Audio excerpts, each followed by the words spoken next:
turns out that some of our favorite movies had a very dark history behind them. Welcome to Beyond the Screen, I'm Nate, and these are the top 10 dark secrets behind Hollywood blockbusters. Number 10, The Dark Knight. Heath Ledger was making moves as a romantic comedy and drama actor, starring in movies like 10 Things I Hate About You and Brokeback Mountain. But it was his turn as the clown prince of darkness, the Joker, in Christopher Nolan's 2008 Batman The Dark Knight that changed his life. He delivered what is considered to be the greatest performance of not only his career, but as the Joker. Still being brought up whenever the debate of who is the best comes to light. Heath was incredible, but Jack Nicholson will always be my Joker. Unfortunately, only a few months before the film released in theaters, Ledger suffered a fatal substance overdose and passed away. In the years that followed, many speculations began circulating that the role may have had something to do with his poor mental health. While his family adamantly denies this, the proof is in the pudding. When the production began, Heath isolated himself from his fellow actors, and he kept a diary of disturbing images to enter the realm of a psychopath. Following the end of the shoot, he reportedly found it very difficult to sleep without the help of sedatives and painkillers, which were the combination that ultimately led to his overdose. It seems that playing the Joker takes a toll on any and all who don the bright green wig, so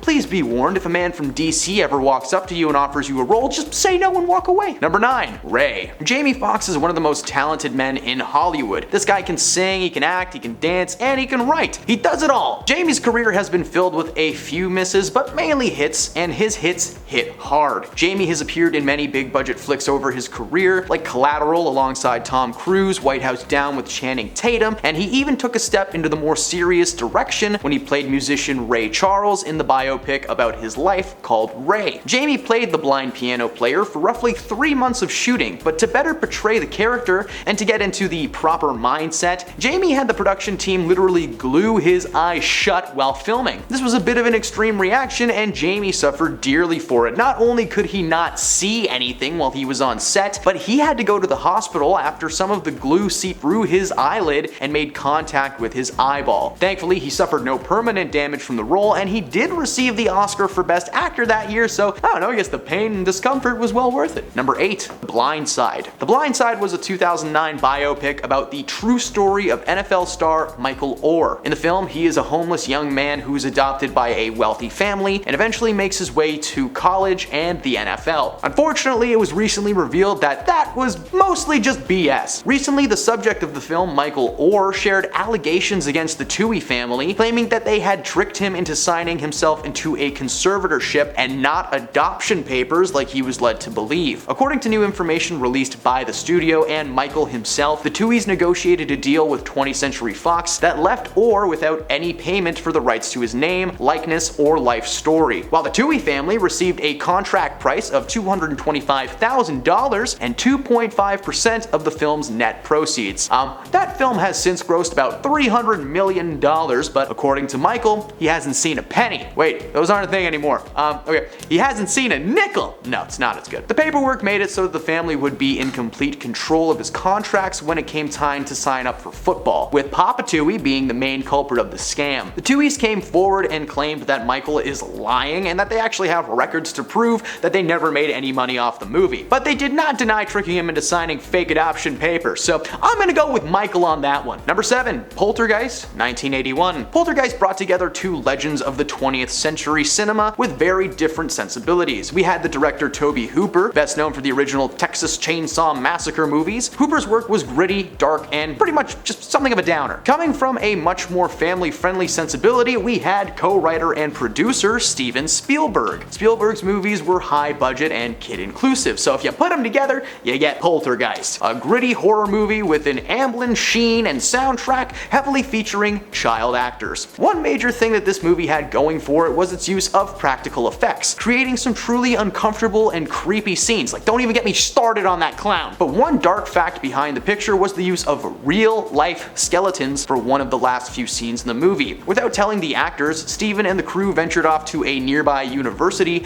to acquire some authentic skeletons that were reportedly hung up in classrooms to study. Poltergeist was plagued with a number of supernatural issues like set pieces falling on their own, equipment malfunctioning, and the darkest fact of all, several of the cast and crew involved with this movie passed away shortly after filming. Almost a Final Destination type situation. I'm not sure what Steven was expecting though. How are you gonna bring in real life human remains on a set and think that everything's everything's gonna be fine. Number 6. The Wizard of Oz. This classic story is one of the most loved movies of all time, first premiering in 1939 and still being viewed by many people to this day. However, despite its success, many view the film as being a little bit cursed. There were so many serious accidents on set of the film, from the 2 actors playing the witch's winged monkeys crashing to the ground when their wires broke midair, to the Wicked Witch's stunt double being severely burned by a stunt gone wrong. According to a writer for the New York Times, many of the special effects being done for this movie had never actually been done before. For instance, the makeup and prosthetics used on Buddy Ebsen, aka the original Tin Man,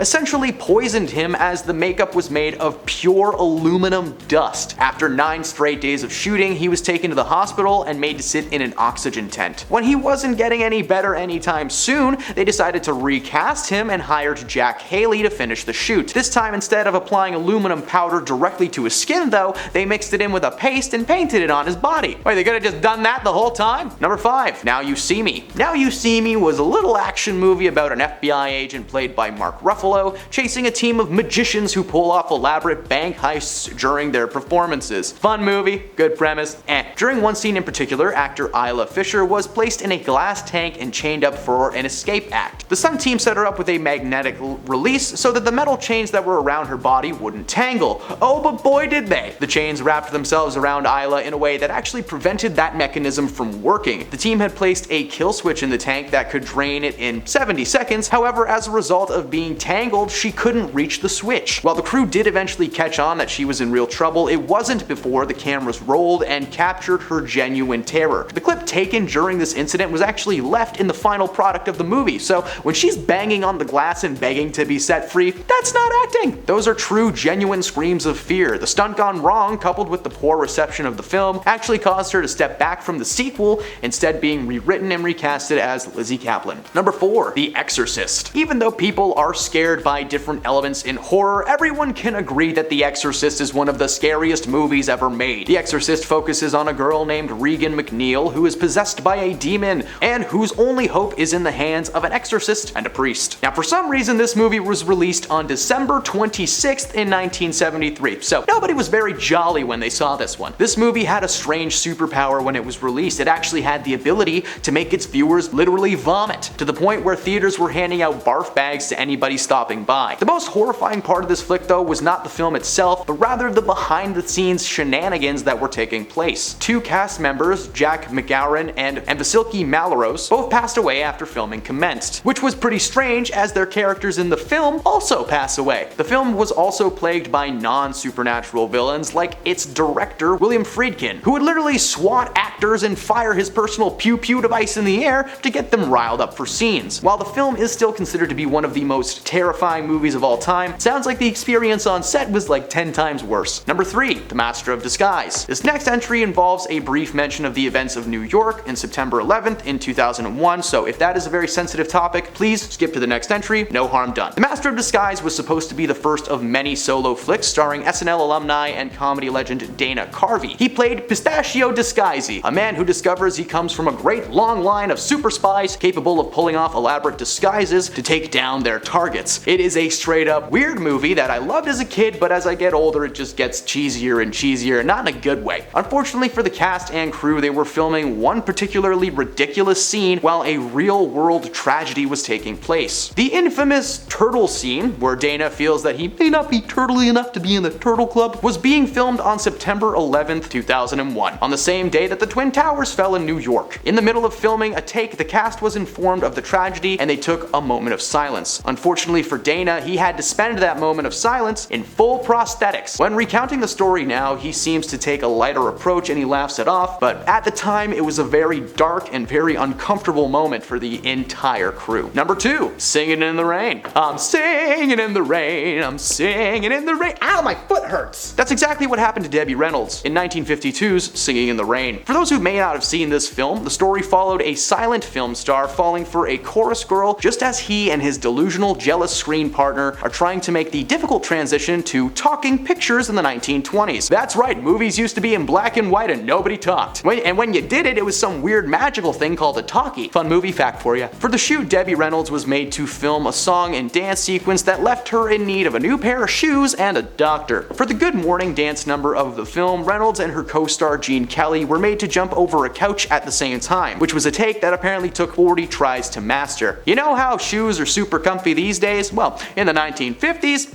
not so much. At the end of the long day, Reynolds had literal pools of red life juice in her shoes. Life juice is the stuff that comes out of you when you're impaled. Despite being a fun dance sequence, the reality is that Debbie is silently suffering through the entire thing. And at number 1, The Shining. In 1980, Stanley Kubrick adapted and directed a film version of Stephen King's famous horror novel, The Shining. The film itself was very well received by most people except for Stephen King. Everyone attributes their joy to the raw performances given from Shelley Duvall and Jack Nicholson. Jack played the unhinged groundkeeper, sent mad by his isolation and the spirits that lurk within the walls of the Overlook Hotel, with Shelley acting as his wife. The performances come from a very dark place, however. The director decided that the best way to get Shelley to deliver a top-tier performance was to make her life on set just a living hell. Her time on the shoot was spent being berated by Stanley, who actually told the crew to ignore her cries of frustration and to disengage emotionally, and she was made to refilm scenes over and over again, to the point where the film actually holds the Guinness World Record for the most recorded takes of one scene. They took an astonishing 127 takes of the infamous staircase scene. Following the end of the shoot, Shelley decided to stop acting altogether and focus on maintaining a healthy personal life. Thankfully, it seems that she has done just that, as she is set to make her return to the acting world in a new horror flick called The Forest Hills, without Stanley Kubrick behind the camera. And those are the dark secrets behind some of Hollywood's biggest blockbusters. Did we miss any good ones? Let us know in the comments below. As always, thank you very much for stopping beyond the screen today. Drop a like if you enjoy the video and you want to see more, and we'll see you next time.